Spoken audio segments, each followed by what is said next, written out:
What's up guys, here I have the Samsung Galaxy S22 Exynos 2200 variant. Today I'm going to play Genshin Impact and find out if this game is improved for this device or not. We'll find out Exynos 2200 gaming situation, right? Genshin Impact is taken as a benchmark for the graphic happy oriented game. This game is really very super happy. And we'll find out in this video the gaming has improved or not. Before starting this gaming, let me make sure that I disable game optimizing service, right? Always disable Samsung game optimizing service. Alright, let's play the game. Let me connect the WapDoc app to find out the FPS. So I will record the FPS in cloud and I will check and compare by the in. Alright. WapDoc app is also working. Now we can connect and check the FPS. And meantime, I'm also connected with the gamepad. And for Genshin Impact, it's sad that in Android they don't support the native controller, but in iOS controller is supported natively. I don't know why they hate Android and we cannot use natively, right? But thanks to Android, right? Open world source, we can use bunch of application remapping game controller function. 60 FPS is really heavy for this game, and I stopped playing 60 FPS for this game. I always use 30 FPS, but I always use high graphic setup. For this sessions, I will set this game into 60 FPS and the graphic to medium, and let's find out. I do not suggest going high graphic setting for 60 FPS because it's already stressing this game and stressing the device. The CPU will throttle right from the beginning. So medium and 60 FPS might be possible, but how long? That's the question, is how long it can sustain, right? As we all know, this is Samsung.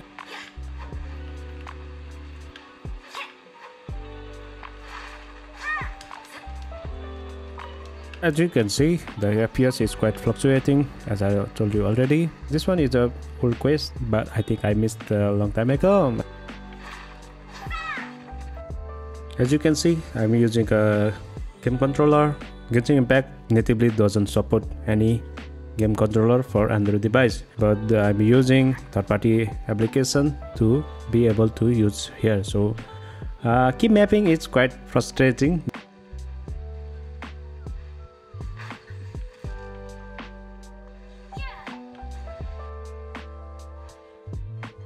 I think at this point I need a different party mix to solve this puzzle, right? I need someone who has arrow to touch that area. In the meantime, you can check the FPS monitor. The FPS is quite normal, you know, like it's constant around 60. But we'll see how long it can sustain, right?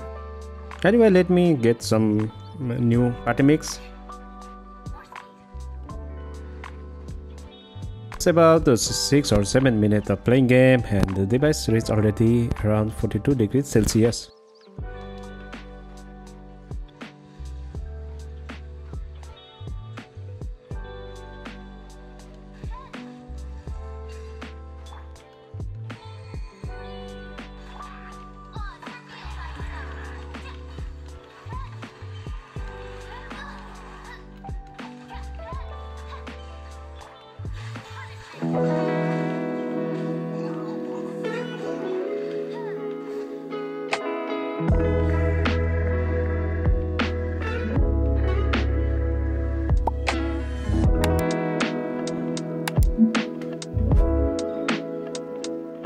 There was not too much renders going on that quest, so I just quit that quest. Right now I'm outside the quest, and I'm also the game has to produce more render to have more textures, and the game is also fluctuating, and this renders makes the CPU, the processor, more stressed. So right now you can see like lots of throttling.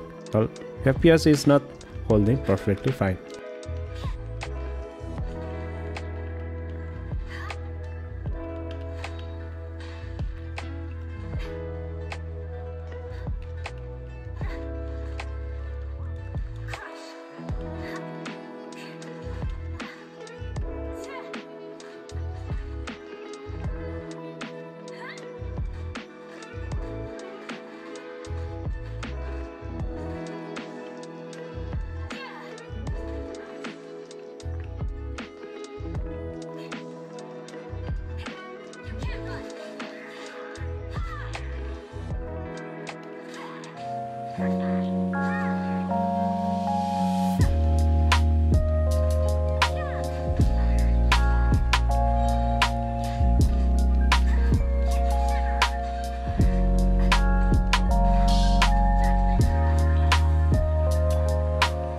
As you can see, there is no sign of 60 FPS. I might guess that the device is should be very warm. The CPU is throttling so much that's why you see like the FPS is very fluctuating, and there is no even it's difficult to getting 30 FPS. Let's go to the result. 15 or 16 minutes of playing game. The device surface temperature should be around 48 or degrees Celsius. It's warm. It's very warm, to be honest. As you can see in the Vitesse per dock application, in the total time of 16 minutes of playing game, the average FPS is 47.8. Thanks to disabling game optimization service. The average FPS for this device was around like 30 or something like that, and right now it seems more smooth for the time being. And once the device gets very warm, the FPS 30 or sometimes it goes up to around 40, so it's kind of mixed feeling. As you can see, when you were playing the normal Quest, there was not too much render going on, and the average FPS was very good, like it was almost around 58-60 FPS in this whole duration. So once you go outside the wall, you can see the more render to go on, and the more stress was going on for the SoC. And as you can see, like the FPS keep throttling. Once the device reaches its peak thermal temperature, the FPS you can see is very brutal. Even it couldn't reach around 40 at average, right? The CPU usage is also quite normal. I cannot check GPU. Yeah, battery consumption is around 6 watt. Playing on 60 FPS is not like healthy for this device. If you want to play Genshin Impact, you don't need to be honest, play in a 60 FPS for this game, because it's just a RPG game, right? If I compare with the S20 Exynos 990 game result, then the FPS is really good on Exynos 9200. As you can see in the graph, CPU usage also like in S20 was high in 990, and then compared to this S20 to Exynos 2200, it used really less CPU. If I talk about the battery consumption, then S20 Exynos 990 consume much more battery, but it's good on S22 Exynos 9200, but it's still not enough, right?